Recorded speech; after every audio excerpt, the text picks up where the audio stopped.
آج ہم بات کریں گے حضرت محمد صلی اللہ علیہ وآلہ وسلم کے گستاخ کے بارے میں، ان کو کیسے سزا ملی، وہ گستاخ کون تھا، کیسے کیسے آپ کی گستاخیاں کرتا تھا، سب کچھ بتائیں گے ہم آپ کو اسی ویڈیو میں۔ تو ہسٹری آف اسلام کے محترم ناظرین، السلام علیکم۔ صدیوں پہلے ایک بستی آباد تھی جہاں سرسبز کھیت لہلہاتے، نہریں گنگناتی اور فضاؤں میں خوشبوئیں بکھری رہتی۔ وہاں کے لوگ سادہ دل اور اللہ کے شکر گزار تھے۔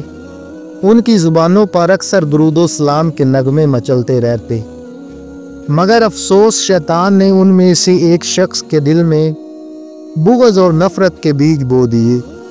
اس کا نام نعوذ باللہ بدبخت کعب تھا۔ کعب ایک مغرور، بد زبان اور گمراہ شخص بن چکا تھا۔ وہ اکثر بازاروں میں بیٹھ کر حضرت محمد صلی اللہ علیہ وآلہ وسلم کی شان میں گستاخانہ باتیں کرتا۔ لوگ اس کی باتیں سن کر کانپ اٹھتے، مگر بے بس ہو کر چپ رہ جاتے۔ انہیں اپنے رب کی غیرت پر بھروسہ تھا۔ ایک روز کعب نے حد سے بڑھ کر مسجد کے دروازے پر کھڑے ہو کر آواز بلند کی اور زبان درازی کرنے لگا۔ بستی والوں کے دل چھنی ہو گئے۔ بزرگوں نے آپس میں مشورہ کیا اور فیصلہ کیا کہ ہم اپنی فریاد خود اللہ تعالیٰ کے حضور پیش کریں گے۔ اس رات گاؤں کی مسجد میں ہلچل تھی۔ بوڑھے جوان، عورتیں، بچے سب رو رو کر اللہ تعالیٰ کے حضور عرضیاں پیش کرتے رہے۔ اے اللہ، یہ تیرا محبوب حضرت محمد صلی اللہ علیہ وآلہ وسلم ہے جس کی تو نے خود مدح کی ہے۔ ہم بے بس بندے ہیں، تو اپنی غیرت کا مظاہرہ فرما۔ آنسوؤں کی وہ برسات آسمان پر چڑھ گئی۔ رات کی آخری پہر ایک عجیب سی کیفیت چھا گئی۔ ہوائیں تھم گئی، درخت ساکت ہو گئے اور فضاؤں میں ایک خوفناک سکوت پھیل گیا۔ صبح جب سورج نکلا تو بستی پر ایک عجب سناٹا طاری تھا۔ لوگوں نے دیکھا کہ کعب کی چومپڑی سے کوئی آنٹ نہیں آ رہی۔ جب چند لوگ جھانکنے گئے تو ان کی آنکھیں حیرت سے پھٹی رہ گئیں۔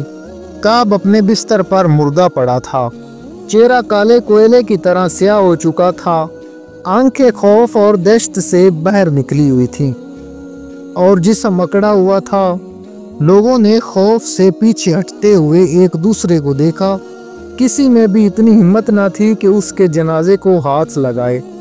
کئی گھنٹے گزر گئے۔ بالآخر چند مجبور لوگ لاش کو دفن کرنے نکلے۔ جیسے ہی جنازہ قبرستان کے قریب پہنچا، اچانک آسمان پر کالے بادل چھا گئے۔ زوردار گرج اور چمک شروع ہو گئی۔ پھر ایک ہولناک واقعہ پیش آیا۔ زمین ایک دھماکے کے ساتھ شق ہو گئی۔ جنازہ زمین کے اندر گر پڑا اور زمین دوبارہ بند ہو گئی، جیسے کچھ ہوا ہی نہ ہو۔ اس کے بعد آسمان سے زوردار آواز آئی، جو میرے محبوب صلی اللہ علیہ وآلہ وسلم کی گستاخی کرے، اس کے لیے زمین میں بھی کوئی پناہ نہیں۔ یہ منظر دیکھ کر پوری بستی لرز اٹھی۔ لوگ سجدے میں گر گئے اور آنسوؤں میں بھیگ گئے۔ اللہ سے معافی مانگنے لگے۔ اس دن کے بعد اس بستی میں عشق محمد رسول صلی اللہ علیہ وآلہ وسلم کا ایسا نور پھیلا کہ ہر زبان پر درود و سلام جاری ہو گیا۔ ہر دل میں محبت رسول صلی اللہ علیہ وآلہ وسلم کی قندیل روشن ہو گئی۔ بستی والوں نے اپنے بچوں کو بھی یہ واقعہ سنا کر عشق رسول صلی اللہ علیہ وآلہ وسلم کی تعلیم دی، اور وہ بستی رہتی دنیا تک بستی درود کے نام سے مشہور ہو گئی۔ ناظرین، یہ تھی آج کی ویڈیو۔ اگر ویڈیو پسند آئی ہو تو شیئر اور لائک ضرور کریں۔